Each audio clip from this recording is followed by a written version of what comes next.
Who is Manchester City's most vital player? Now, it really depends on how you look at it. I mean, you've got Haaland breaking goal scoring records easily and helping them win the treble. You've got Kevin De Bruyne, one of the best creative players in the world, helping the team get assists all the time and helping with progressive play. You've also got talented defenders such as Ruben Diaz and now Vardial, who are very good at defending and very good at playing in multiple positions back there. And that's not even including the versatility of someone like John Stones, who can play midfield and in defence. But recently, a more common opinion has been that Rodri is their best player, and after his red card against Nottingham Forest, Manchester City lost all 3 games when he didn't play, solidifying this example even more. But why is he so important to this Manchester City side, and what is his impact to a game-to-game ratio this season for Manchester City, and why does Pep Guardiola need him so much? These are some of the things we're going to be looking at in this video. Please like and subscribe for any more content and any more player profiles you need to see. It's safe to say there was a lot of expectation on Rodri when he was signed from Atletico Madrid in 2019.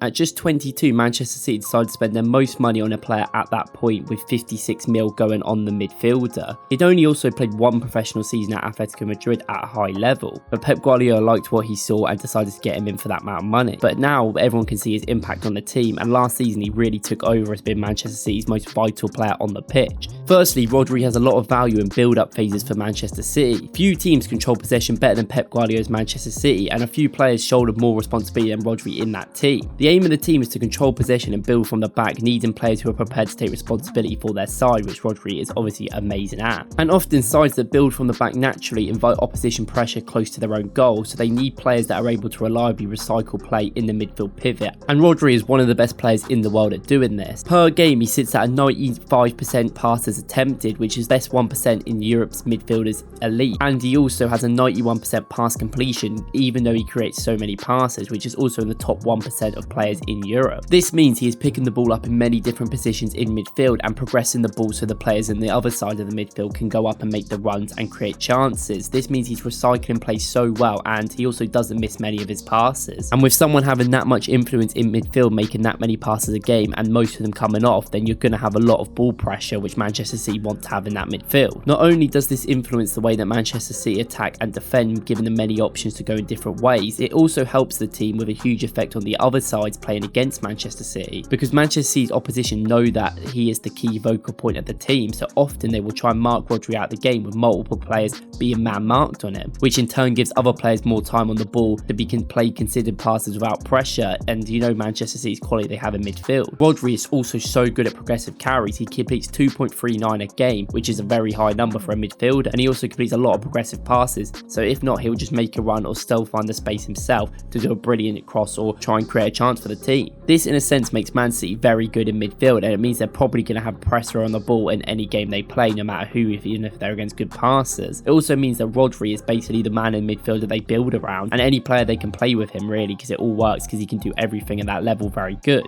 And you can see from this heat map that Rodri plays in that heart of that midfield and will pick up positions anywhere they need to if people get marked. And Pep plays with a 3-man midfield, and Rodri sits in front of the 2 defenders, but you can see that he progresses a lot more and pushes a lot more around, so he's much more of a modern midfielder. And there's actually been quite a lot of progression from Rodri over the last year that a lot of people have seen, and that's why he became much more influential on this team, because he's also very good going forward from a defensive midfielder and actually creates a lot of chances. This is no fluke. Pep Guardiola clearly saw that he had a lot of quality going forward as well, and they've tried to utilise that as much as he can in the last year, and it's worked really well for them, because what they did last season is they moved into that 3 defensive formation system and they're on the ball. Very much what you see Arsenal do, is what very much you see other players invert. But Manchester City play 2 centre backs in the fullback positions, have better defenders rather than people that are just more naturally good at defending wingers. And you saw last season, and you've seen a bit this season when he's played, he's been a bit injured, so it's not worked. John Stones inverts into the middle, so he'll play alongside Rodri. This now gives Rodri the chance to move forward, because John Stones is very good in that DM role as a natural centre back.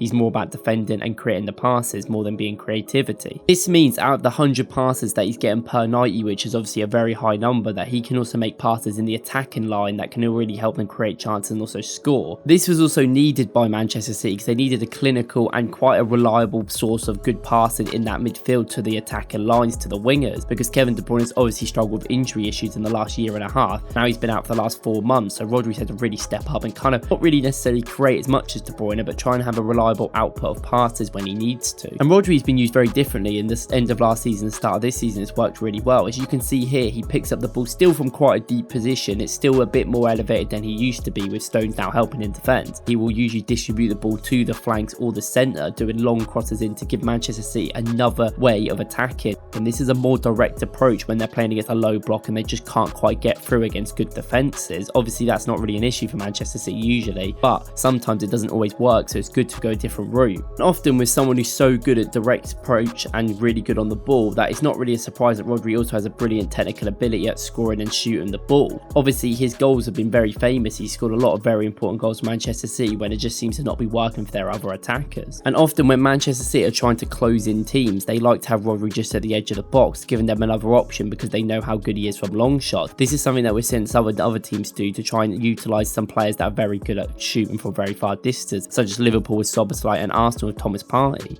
However, Rodri doesn't really score many goals from right outside the box, and usually actually most of his goals are inside the box, making a late run into the box like we saw in the Champions League final, scoring the more important goal there. But he often actually gets into very good scoring positions, and his shot total per game is 1.73, which is actually very high for a midfielder of his calibre and any centre midfielders or DMs, which is really high for that. And his non-penalty expected goals is 0.18 per game, which is actually still very high for a midfielder. So he's really getting in the right position still and creating chances and almost scoring them, and he definitely should have some goals. So it's not a fluke that he scored the Champions League winner really. And something about Rodri that is very different is he's not really an out and out DM. He hasn't really done much defensive numbers. Obviously Manchester City are a team that, you know, don't go against teams that are really going to press them, and they don't have to defend too much because Pep Guardiola likes his team basically being a lot more technical than pure defending numbers. So none of them really have the best defending numbers you can see. But in the midfield, he literally doesn't really do much tackles. He does 2 per game, which is pretty average, not amazing. He does about an interception a game, 1 block a game, something that you wouldn't see from DMs such as Declan Rice and stuff, who have to obviously do a lot more defending playing for Arsenal or, you know, other teams out there. When you actually sit down and watch Rodri by himself, you realise how good he is, but he isn't exactly a very interesting player, and he is actually quite boring, I have to admit, but